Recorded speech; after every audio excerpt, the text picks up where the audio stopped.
Imagine if you went Uber driving in the richest city in the United States, Naples, Florida, where all the rich Republicans have second homes, and you only got a $1 tip the whole night from the rich people. This is where all the rich Republicans have second homes in Naples, Florida. Interestingly enough, despite the fact that these people spill anti-immigration ideology throughout the United States, the vast majority of the workers in Naples, Florida are illegal immigrants. In the evening, as restaurants start to close, you'll notice them driving bicycles all over the city because they don't have a driver's license. Between Ferraris and Lamborghinis, you have people driving bicycles on the road at night with no headlights, like this person right here. And not only are they illegal immigrants, but they're not even getting paid minimum wage. Yes, they would rather have illegals work for less than minimum wage than make sure that people like me and you who are legal U.S. citizens can have access to these jobs because, well, they're too stingy to pay us. Crap, I only got $1 tip Ubering for them. Even more interesting, imagine that these are the people who are spilling anti-immigration ideology across America, but the vast majority of the people who clean their dishes, clean their toilets, and mow their lawns are actually illegals. And the reason isn't because they can't find U.S. citizens willing to do these jobs. It is because these rich people are so stingy that they refuse to pay even minimal salary to the workers that are enslaved underneath them. That is the city of Naples, Florida, where we went Uber driving and we only got a $1 tip, picking up people at the most exclusive addresses in the city. Interestingly enough, we picked up people that had worked very long shifts doing jobs like dishwashing in restaurants and construction late at night, and those people actually gave us more tip than the people that we were driving into rich gated communities. So imagine that. The people that we were taking to some of the poorest apartment complexes in the entire city, they tipped us, yet the people that we were taking to gated communities were too good to tip us. That is the story of Naples, Florida. Let's get into this. On today's video, we went Uber driving in Naples, Florida, said to be one of the richest cities in the United States.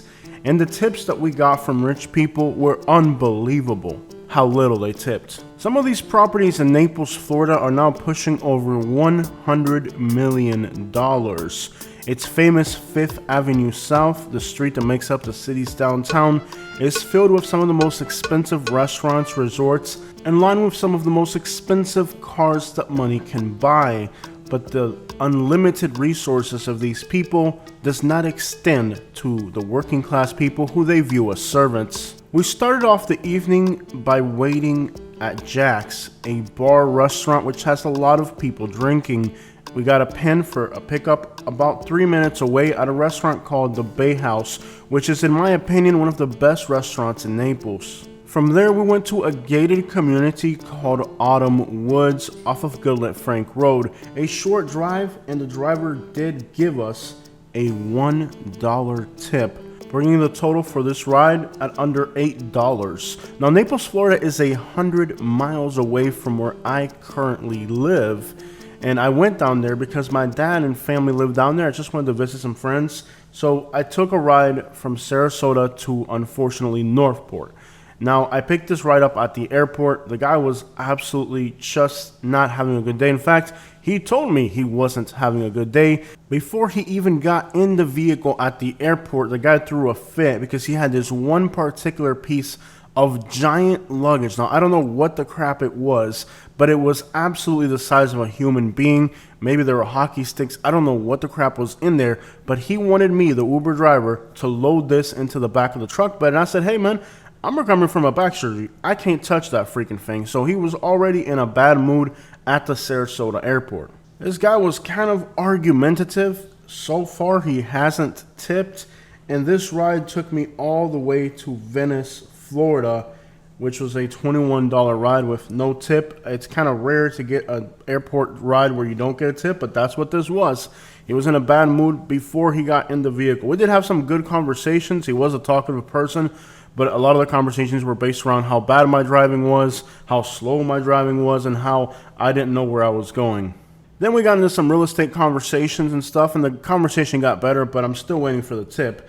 Then I got a $30 ride from Venice, not too far from where I dropped this guy, I pull up to a gas station, and this guy had two workers, and they needed to get all the way down to Fort Myers. And I was like, great, I'm heading south. Let's just go see Dad. So I picked these guys up and drive them to Fort Myers. And that's how I ended up in Naples. So from Sarasota to Naples, I made $50 in those two rides that got me mostly down to Naples. The two Hispanic workers that we took dropped off in Fort Myers. We talked about police profiling and some of their experiences living in one of the worst neighborhoods in Fort Myers, and how they're constantly dealing with police pretty much persecuting them simply because of the neighborhood they live in, even though all they ever do is work like animals. And that right there sums up living in Southwest Florida, whether it's Naples or Fort Myers. You have the rich and you have the servants, and the police is always profiling the servants. We're going to see more about that on today's video. So the next ride that I got was going from Taylor Road. This is off of Pine Ridge. It's a very commercial area. I guess this person had just got off of work at 8:50 p.m. and he needed a ride to Golden Gate City. I was really disappointed when I saw Golden Gate City was where we're heading, because I needed to work the Naples area. I know that there wouldn't be a single chance on earth that somebody at night was going to be going from Golden Gate City to Naples, which means it's a one-way ride. You're not going to get a ride in the other direction, and I absolutely didn't, which means that not only did I have to drive into Golden Gate for only $13, but then I also had to drive back into Naples without a passenger.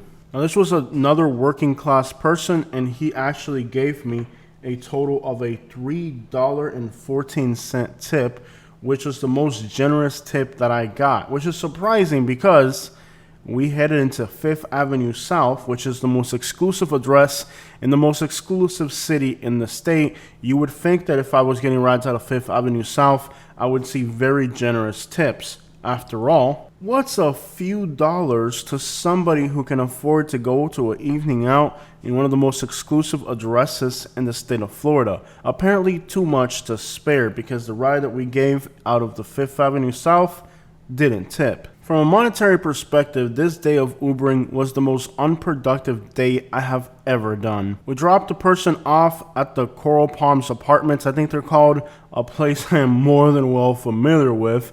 As a friend of mine from my neighborhood, I think he got a huge charge out of that apartment complex that ruined his life, and just stories we can't really talk about. But yeah, I've been there a time or two. It's a place I've been to before. Now, the only police car we saw pulling somebody over in Naples just happened to be right across the street. Now, let me give you context. From Naples, Fort Myers, the whole ride, we saw drunk drivers. We saw people going 30 and 40 miles per hour above the speed limit. Crap, on the way back on Interstate 75, there were cars that were racing on the interstate. But the one person that the Collier County Sheriff's has pulled over is an old work truck, and that is how they get down in Naples. It is so disgusting how little Naples has changed when it comes to the profiling of poor people. Simply put, the rich people in their Ferraris and McLarens can race on the highway, do whatever they want, but let a poor person drive an old beat-up truck and watch them get pulled over twice a week. It's really sad to say that Naples hasn't changed, and despite the fact I lived 20 years of my life in this city and I have great memories there, I have all the right on earth after living here for 20 years of my life to say whatever the crap I want about this city. So if you just recently moved there from New York, it would serve you good to shut your mouth, because I spent 20 years of my life in the city and I have the right to say whatever I want about this place. Namely, the disgusting treatment of people in this city and vicinity who are not rich. If you are a poor person here, you are constantly being profiled by law enforcement. And it's really pathetic that in the year 2024, Naples is still doing the same old tactics. And when I talked to those people that I dropped off in Fort Myers that live in that poor neighborhood, we talked about exactly this conversation, which is they haven't changed their ways. They keep doing the same exact things that they did to me as a teenager in Naples to the next generation coming up. They'll grab a kid simply because he's from a neighborhood and they'll automatically label them a gang member, even if they are or not related to a gang, even if that gang exists or not. They just like to slap the gang member label on any kid coming out of a poor neighborhood, and then they harass that kid to the point where eventually, anytime law enforcement runs into them, whether they're doing something or not, they're getting detained and harassed by law enforcement. It's really pathetic how in Southwest Florida, and the same thing can be said about St. Johns County, that to keep their crime rates low, they go beyond and above due process, which you don't have to do that. There's a lot of places in the United States that have very low crime rates, and they don't have to go and persecute people based on their ethnicity or their neighborhood. But anyways, if you're a working class person and you're illegal, they don't bother you. But once you're living in the United States and your kids are going to school here, from the school, the sheriffs that they have in those schools are the first ones to start to label those kids, and then they tell the cops in the neighborhoods, and next thing you know, they make your freaking life impossible and miserable, and their goal really is to ruin your life. I got friends that in Naples, Florida went to prison for crimes that they didn't even commit. Ultimately, these police officers are bent on ruining the life of these kids that are growing up in Naples, Florida, in poor neighborhoods. And it's unfortunate that that's what they were doing 20 years ago, and they still function with the same exact attitude, the same exact ideology. And it's pathetic, like they could be going after real criminals, but they prefer to go after kids that are not even adults yet. These are minors. Like, these are police gangs that specifically target ethnic minority minors to ruin their lives. All the while, the biggest drug dealers when I was going to school were white kids whose parents were cops, and they operated with complete immunity. I remember this one white girl brought a piece to school. She was actually caught with that in school. Yes. And guess what? She was able to graduate from that school. And me, on the other hand, I was expelled from Gulf Coast High School because I had a cell phone in the school grounds, which I was using because I was already working. I went to school and I worked, so I had to have a cell phone for the company that I worked for. They took my phone away and they expelled me from Gulf Coast High School for having a phone. But here this white girl brings a gun to school, and she was able to graduate from that school. That is the type of attitude that they have in Naples, which is screw over the people that are Hispanic and minorities and let the rich kids do whatever they want. If they want to bring a piece to school, they can bring it. If they want to negotiate illegal substances in school, they get a slap on the wrist because their parents are police officers. You got all these very powerful politicians that live in Naples, Florida. When their kids get in a jam, you know what they do? They'll make a party donation. Oh, we're going to donate $30,000 to your party or $40,000 to your party, and in exchange for having their kids, released from type of, thing they're doing. And that's really what happens in Naples, Florida, that the rich people, they do whatever they want, all types of illegal activities, but let a young Hispanic kid live in the wrong neighborhood and watch the cops make his life miserable. So this ride here from 5th Avenue South all the way to East Naples, a neighborhood that was gentrified. So this neighborhood was the type of neighborhood you didn't want to move into, but they gentrified it, and now people move from other states into this area, and they think it's gorgeous, but they don't know that it's really just a really crappy neighborhood that got gentrified. It still has a lot of problems because it's across from the jailhouse. So far, we still haven't got a tip for this ride, and it was only a $6 ride, and the person was just not in a really good mood either. They were just kind of very indifferent. And then finally, the last ride of the day was somewhat interesting. Now, we had to drive clear across Naples, so we're going from Naples all the way back up to North Naples, and I'm going to pick this person up, and this is possibly the shortest Uber ride I've ever done. It was a $3 ride, and the distance was 0.6 miles. In other words, this person could have quite literally walked to their destination, but they decided to call an Uber to literally drive them across the street.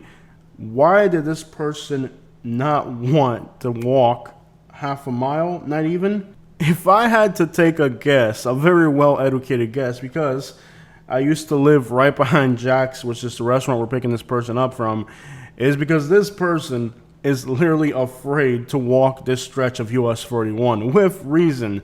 Jack's bar, where I picked this person up, is notorious for people leaving the bar drunk and hitting people, trees, posts, anything. In fact, in this vicinity of Jack's bar, fire hydrants, palm trees, electrical, anything that stands at some point or another has been hit by a drunk driver. In fact, recently there was somebody killed about 2 weeks ago right at this intersection of Wiggins Pass and US 41, which means that this person also has to contend with crossing on Royal Cove Drive, which is the street that I used to live on. And my guess is that this person has done this walk before and possibly got robbed at some point. So my guess is between the drunk drivers and the certain fact that this person has probably been robbed at some point on this little stretch here because it backs up to the neighborhood that I used to live in. I'm pretty sure that the reason this person took this extraordinarily short ride, which he could have easily walked, is simply because he was either afraid of getting robbed near Royal Cove Drive or he was afraid of getting hit by a drunk driver. Two very legitimate explanations. Even I myself wouldn't want to walk this stretch late at night. Constituting the shortest Uber ride I have ever taken somebody on. Interesting though, the person asked me if they could stop at the gas station. So this was like a red light. I'm like, well, you're taking this extraordinarily short ride. And on top of that, you want to stop at a gas station. I became very suspicious of what this person's intentions were. And I walked into the gas station with him and I bought a bottle of water, which he nicely paid for. And on top of that, when he walked out of the vehicle, he gave me a small cash tip, which means that this guy here, who was just going a very short stretch, probably because he was afraid of the area, this person who was possibly maybe a worker was the most generous tip that I got during the entire day in Naples, Florida. He bought me the water and he gave me a few dollars cash for a $3 ride, which means that his tip was over 50% of the total, which brings up an interesting question. In Naples, Florida, now of course we're not really allowed to talk too much about the specifics of the passengers because of the privacy policy, but if we had to generalize today's trip, there was two groups of people. There were rich people from very expensive places, and there were poor people, most likely illegal migrant workers who are using an Uber because they don't have a driver's license. Now, I deal with both of these same exact groups of people here in the Sarasota area where I live, but there's a distinction. And the distinction is that in Naples, Florida, it was the poor working class people who gave me the highest tips, and the rich people barely tipped at all.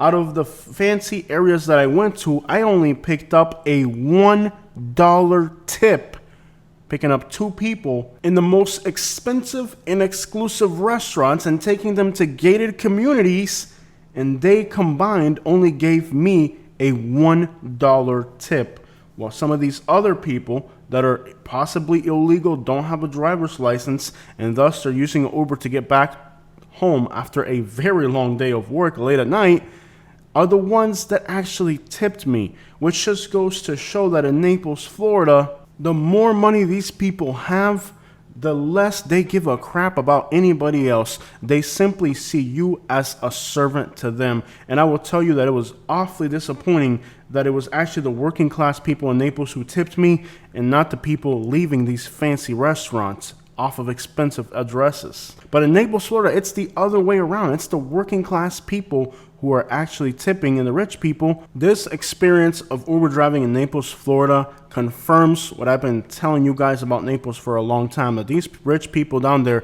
are some of the most entitled and pathetic people that you're going to run to anywhere, ever in your entire freaking life. Here are these working class people that are probably getting paid less than minimum wage. If they're illegal, they're probably getting paid cash, which means that they're not getting paid the state minimum wage. These are people that are getting paid less than the legal state wage to work jobs like dishwashing in restaurants or cleaning kitchens.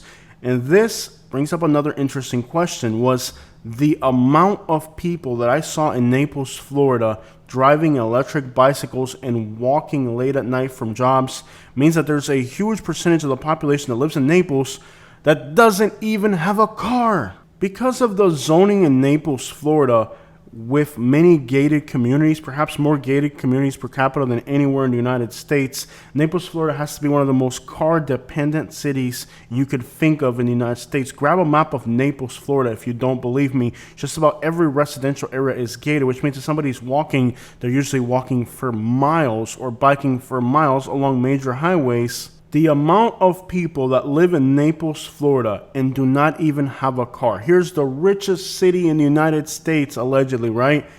And there's a huge percentage of the people that live here and get out of work late at night, and they don't even make enough money to have a freaking car. Chances are, if they're illegal, they're not even getting paid the minimum wage that's established in the state of Florida. They're getting paid $10 an hour cash because they're illegal, and the companies will pay them less. I was just shocked to see how many people were driving bicycles late at night in Naples because they don't have a driver's license. And now the hypocrisy of this situation is that in Naples, Florida, along the coast, which is where these people are coming from, they're coming out of 5th Avenue South, is an area that votes 91% Republican. We're talking governors of states, we're talking Republican candidates, we're talking senators, and even presidents of the United States all have homes in Naples, Florida. It's the biggest conjunction of Republican, powerful individuals that live in Naples, Florida. Yet despite all the anti-immigration hate that they spill to ensure that they have votes from the people in the United States, they have created one of the most exploitative communities of illegal immigrants in the United States in their own Naples, Florida. See, along the coast of Naples, Florida, these areas vote over 90% Republican. Basically, almost everybody there is a Republican. Yet at the end of the night, there's a caravan of Guatemalans leaving their restaurants, stores, and businesses, riding bicycles across town. And the crazy thing is that regular people would do those jobs. People would do anything to live in Naples, Florida. But those rich people are so stingy that they don't want to pay somebody the minimum wage. So then they go and hire illegal immigrants to operate their businesses so they can pay people less than the established legal minimum wage in the state of Florida. And that's why when you go to Naples at night, you see a caravan of Guatemalans leaving the city's downtown. Sure, they don't want people like me and you to be able to have workers from other countries to help us in our properties. But who mows the lawns for these rich people? Guatemalans.